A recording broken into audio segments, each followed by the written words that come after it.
La mère veut empoisonner son mari, et sa fille est venue jeter la seringue de poison. La mère l'a regardé et lui a dit. Toi, tu as quoi? La fille a dit. Tu voulais mettre quoi dans la boisson? La mère a dit. Tu sais ce qu'il y a dans la seringue? La petite a répondu. C'est du poison que tu as mis dans la seringue. La mère a dit. Quel poison? Si tu ne pars pas maintenant, tu vas voir ce que je vais te faire. La fille a dit. Je ne serai pas ici pendant que tu vas empoisonner mon papa. La mère a répondu. La fille dit. Mon papa t'a fait quoi? Et tu veux l'empoisonner? Ou bien tu penses que je ne vais pas te voir? La mère dit en la poussant. Va là-bas. La fille refuse. Non, non. La mère dit. Si tu ne pars pas maintenant, tu vas voir. La fille s'est retournée et est partie. Elle veut empoisonner son mari parce que le mari ne prend plus soin d'elle à la maison. Mais elle n'a pas besoin d'empoisonner son propre mari. Elle s'est levée et est repartie prendre la seringue. Au retour, en voulant continuer de mettre ça dans la boisson, la fille est encore revenue. La seringue avait encore été rejetée. La mère, agacée, s'exclama. Mais toi, tu as quoi? Quel est ton problème? La fille, sans répondre, prit la seringue et la rejeta violemment par terre. Une dispute s'engagea alors entre elles, chacune campant sur sa position, jusqu'à l'arrivée du mari. Qu'est-ce qui se passe ici? Demanda-t-il en entrant. La mère répondit aussitôt. C'est ton enfant. Elle ne fait que me déranger depuis tout à l'heure. En parlant, la mère profita d'un instant d'inattention pour cacher la seringue sous ses chaussures. La fille, quant à elle, voulait absolument la récupérer pour la montrer à son père. Mais la mère refusait, feignant l'innocence devant son mari, cherchant à paraître honnête. Le mari, lui, n'ayant pas vraiment l'intention de s'impliquer, ne se dérangeait même pas. Quand la petite tenta à nouveau de prendre la seringue, son père l'appela calmement. Viens t'asseoir avec moi. Mais la fille refusa. Elle voulait d'abord récupérer ce qu'elle cherchait. Elle insista, puis, dans un mouvement de détermination, força sa mère, attrapa enfin la seringue et la montra à son père. Surpris, le père demanda à sa femme. C'est quoi ça, madame? La mère tend la main et dit. Donne-moi ça. Le mari, intrigué, demande. Qu'est-ce qu'il y a dans la seringue? Mais elle ne veut pas dire la vérité. Elle prend la seringue et commence à inventer des mensonges. Elle tente même de la mettre discrètement dans sa poche, mais la petite fille ne la laisse pas faire. La tension monte. La mère, agacée, lance. Va la frapper maintenant. Mais la petite fille reste impassible. Elle ne prête même pas attention à cette provocation. Tout ce qu'il importe, c'est trouver un moyen de récupérer la seringue. Alors qu'elle s'apprête à révéler ce qu'il y a réellement dans la seringue, la mère l'interrompt, fait semblant de ne pas comprendre, et refuse de parler. Le mari insiste encore. Mais qu'est-ce que tu as mis là-dedans? La mère répond. Ce n'est rien de mauvais, non. Ils sont là, assis près du divan. Le mari, inquiet, ne cesse de demander de quoi il s'agit. Mais elle fait semblant. Elle refuse de dire la vérité à propos de la petite. En réalité, ce qu'elle cherche, c'est comment prendre la seringue et la mettre discrètement dans la boisson. La mère, de son côté, ne fait que vanter des mensonges. Elle invente, elle détourne, elle cache. Quant à la petite, elle aussi cherche un moyen de prendre cette seringue. C'est là que réside toute son intensité. Mais la mère s'obstine, elle refuse encore, inventant toujours plus de mensonges. Et le mari, lui, commence à se mettre sérieusement en colère contre sa mère. Parce qu'elle ne veut tout simplement pas dire la vérité. Mais la façon dont vous vous énervez, on dirait qu'il y a quelque chose de grave dans la seringue, non? Elle remet encore la seringue dans sa poche. La petite, elle, ne lâche pas. Elle est toujours là, à insister pour la récupérer. La mère s'éloigne et va s'asseoir dans le divan, la seringue toujours dans sa poche. Mais la petite continue, elle ne lâche pas l'affaire. Elle force, insiste pour qu'on lui donne la seringue. C'est à ce moment-là que le mari intervient, lui aussi insiste pour qu'elle la remette. Mais comme elle ne veut toujours pas, le mari finit par lui arracher la seringue de force. Et il lui demande. Tu dis qu'il n'y a rien de grave. Alors pourquoi tu refuses de donner ça? Et ainsi, la discussion continue. Quant à la petite, elle voulait récupérer la seringue pour pouvoir la mettre dans la boisson. Mais son papa ne le lui permettait pas. Alors, elle est partie prendre la boisson dans laquelle sa mère voulait mettre le poison destiné à son père, puis elle est revenue chez eux. « Papa, donne-moi, dit-elle. » Elle a récupéré la seringue et l'a mise dans le verre de boisson, puis elle a tendu le verre à sa mère pour qu'elle le boive. La mère a refusé. Mais la petite insistait, et voulait absolument que sa mère le prenne. La mère refusait toujours. Alors, le père a dit. « Prends-la. Si ce n'est pas du poison que tu avais mis dans la seringue, pourquoi tu refuses de boire ?» Mais la femme continuait de refuser. Parce qu'en réalité, c'était bien du poison qu'elle avait mis dans la seringue pour l'ajouter à la boisson de son mari. C'est ainsi qu'ils ont commencé à se disputer. Le ton montait peu à peu. « Dis-moi la vérité, » criait le mari. « Tu veux m'empoisonner, n'est-ce pas ? » « C'est ça. Tu avais prévu de me tuer ? » « Ce n'est pas ce que tu crois, » répondait la femme, les larmes aux yeux. « Alors bois. Bois cette boisson si tu es innocente. Pourquoi tu refuses ? » « Je ne veux pas boire, laisse-moi. »« Tu ne peux pas me forcer, » cria-t-elle à son tour. Le mari insistait encore, il voulait qu'elle avoue. Mais elle résistait. Alors il la menaçait de la mettre dehors si elle ne disait pas la vérité. Finalement, elle s'est emportée et a crié. « Oui, c'était du poison.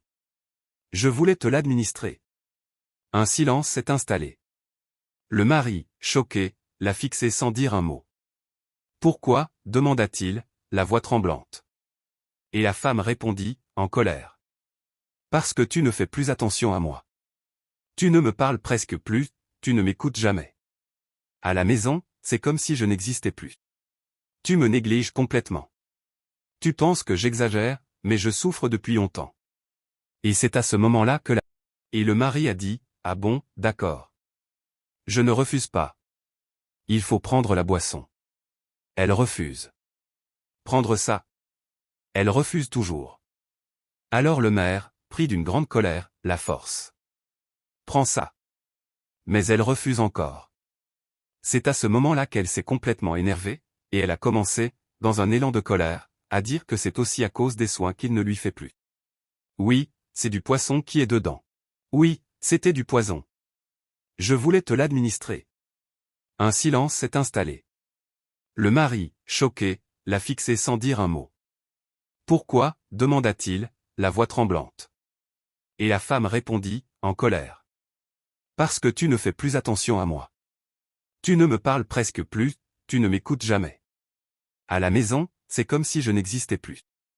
Tu me négliges complètement. Tu penses que j'exagère, mais je souffre depuis longtemps. Et c'est à ce moment-là que la petite a pris la parole, avec un ton sérieux. Oui papa, ce que tu fais à maman, ce n'est pas bon du tout. Tu dois changer. Tu la rends triste chaque jour et tu fais comme si tu ne voyais rien. Moi je vois, papa. Tu dois revoir ton comportement. Le père, surpris, regarda sa fille. Il ne s'attendait pas à entendre ça. La petite s'était clairement rangée du côté de sa mère. Et la mère ajouta. Même ta propre fille le voit. Je n'ai jamais voulu en arriver là, mais tu m'as poussé à bout. On ne peut pas vivre comme ça, dans le silence et la souffrance. Si tu veux vraiment sauver cette famille, commence par nous écouter. Mère et fille, unies, faisaient face au père. Ce jour-là, il comprit que le vrai poison n'était pas seulement dans la seringue, mais aussi dans le manque d'attention, de communication et de tendresse qu'il avait laissé s'installer dans son foyer. Eux deux sont contre le papa. La petite dit. Papa, il faut changer ton comportement. Puis elle se tourne vers sa mère. Mama, s'il te plaît, pardonne-le. Il ne va plus refaire ça. Mais la mère est toujours en colère contre son mari. Elle discute, frustrée. Alors, le mari prend la parole. Ah bon ? Faut m'excuser. Il commence à demander pardon à sa femme. Il essaie de calmer la situation, mais la femme reste furieuse contre lui. Le mari reste calme, réfléchit longuement, comme si les deux étaient contre lui. Il ne sait plus quoi faire. Finalement, il prend la parole. Je vois. Calmez-vous, mes chers. Veuillez me pardonner, s'il vous plaît. Je vous en prie, pardonnez-moi. Il s'adresse à sa femme, lui demandant pardon avec sincérité. Pardonne-moi. Je ne vais plus refaire cela. Je vais changer de comportement. Puis, il ajoute tendrement. Veillez beaucoup sur moi, mes amours. Il plonge la main dans sa poche, en sort quelques billets et les tend à sa femme, en signe de paix, espérant qu'elle y pardonne. Mais la femme est toujours en colère contre lui pendant qu'ils discutent. C'est la fin de cette vidéo, on continue dans la deuxième partie. N'hésitez pas à vous abonner. Et regardez cette vidéo du début jusqu'à la fin. 2 verres contiennent de la boisson. La sorcière et la petite fille sont seules dans la chambre pour pouvoir passer une bonne journée. Mais au contraire, la sorcière voulait en finir avec la petite fille. La sorcière a pris son verre, et la petite aussi a pris le sien. La fille tend le verre vers sa bouche, et la sorcière lance un sort dans sa boisson. La fille la regarde et rejette la boisson. Elle pleure. J'ai fait quoi? Au même moment, son ventre commence à grossir. Elle crie. J'ai fait quoi? Chaud, j'ai fait quoi? Après quelques minutes, le mari de la sorcière entre et commence à demander ce qui s'est passé. Il ne savait pas que sa femme était une sorcière depuis tout ce temps. La fille a dit que c'est elle qu'on accuse toujours de chercher des querelles. Papa, étonné, lui répond. Comment ça? Toi, tu lui as fait quoi? Moi, j'étais là, tranquillement, je voulais juste prendre ma boisson. Et soudain, elle me pousse brutalement, juste pour passer avant moi. Elle voulait prendre sa boisson avant moi, comme si j'étais invisible. Papa la regarde et lui dit d'un ton sec. Pourquoi tu as fait ça? Méfie-toi, hein, sinon je vais te frapper ici même, tu vas voir. Et là, ce qui m'a choqué, c'est qu'elle ne disait rien. La petite était juste debout, sans parler, sans bouger. Elle regardait comme si de rien n'était, comme si tout ça ne la concernait pas. Aucune réaction. Juste ce regard vide, froid. Et moi, je restais là, encore un peu sous le choc. Tout ça, pour une simple boisson, elle cache sa vraie nature à son mari. Depuis le début, il ne sait rien. Il ne se doute pas un seul instant que la femme qu'il aime est en réalité, une sorcière. Ce jour-là, elle fixe une petite fille du regard. Une enfant innocente, silencieuse. Elle se tourne alors vers son mari et dit, d'un ton sec. Laisse-la. Je vais régler ça moi-même. Mais ce qu'elle ne dit pas, c'est qu'elle a peur. Car cette petite fille n'est pas une enfant comme les autres. Elle est la fille d'une autre sorcière. Une sorcière que cette femme a tuée elle-même, il y a des années. Et aujourd'hui, c'est sa fille qu'elle veut éliminer. Mais elle ne peut rien contre elle.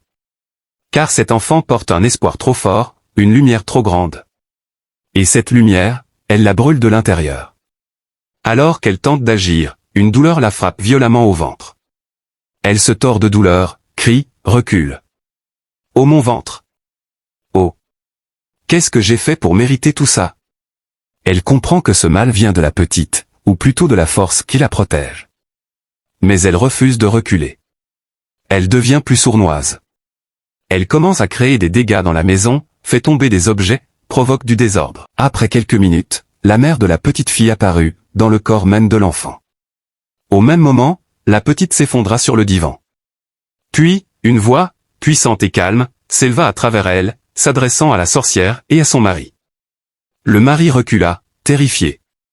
Il ne comprenait pas ce qui se passait. Mais la sorcière, elle, savait. Elle savait très bien pourquoi cette voix était revenue. C'était celle de la femme qu'elle avait tuée des années plus tôt. Et cette voix disait: « Donc tu veux aussi tuer ma fille? Non, ça ne se passera pas ici. » La mère, parlant à travers sa fille, se tourna alors vers le mari. « Ta femme est une sorcière. » L'homme secoua la tête, refusant d'y croire. « Non. Non, ce n'est pas vrai. Ce n'est pas possible. Elle n'est pas une sorcière. » Mais la voix répliqua fermement. « Je te dis qu'elle est une sorcière. » Elles étaient dans la chambre, et moi, j'étais dehors. Le silence régnait, jusqu'à ce que, soudain, j'entende un cri. « Oh, mon ventre !» Je me suis précipité à l'intérieur, inquiet. Je lui ai demandé ce qui s'était passé, et elle m'a dit, d'une voix faible.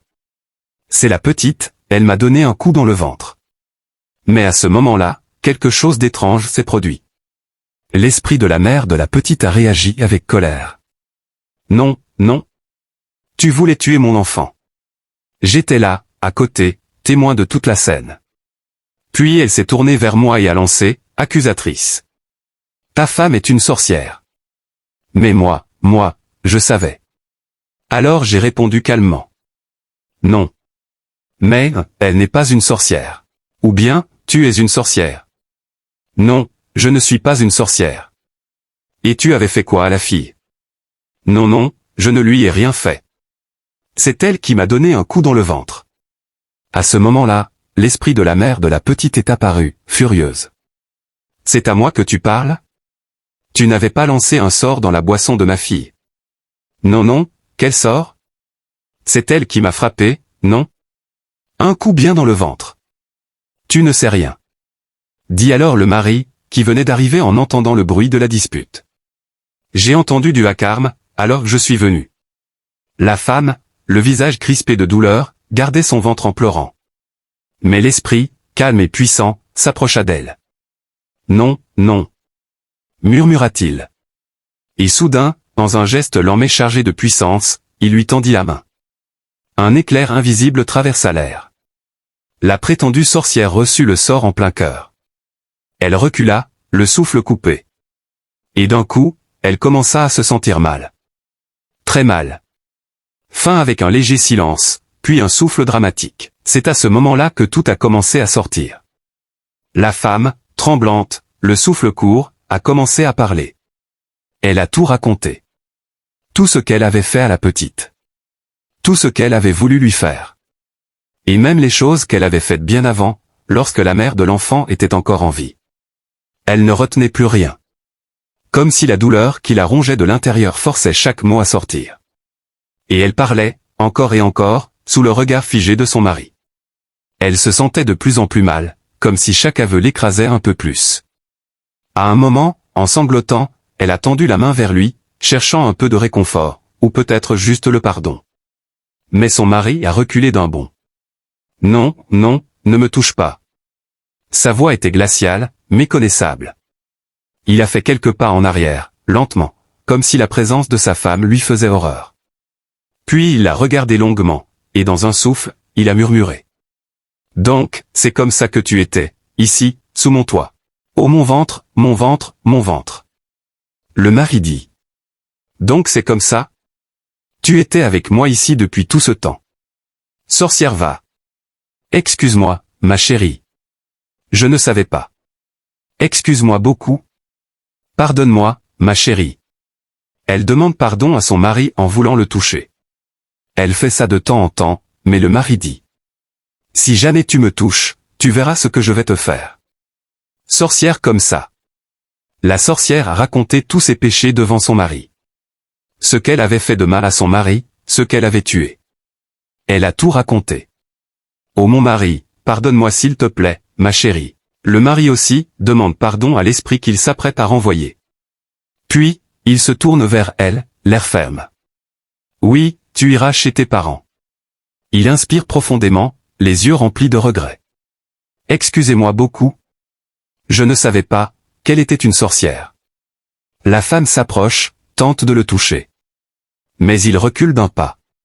Faut plus me toucher, dit-il froidement. Va ramasser tes colis, et tu sors de ma maison.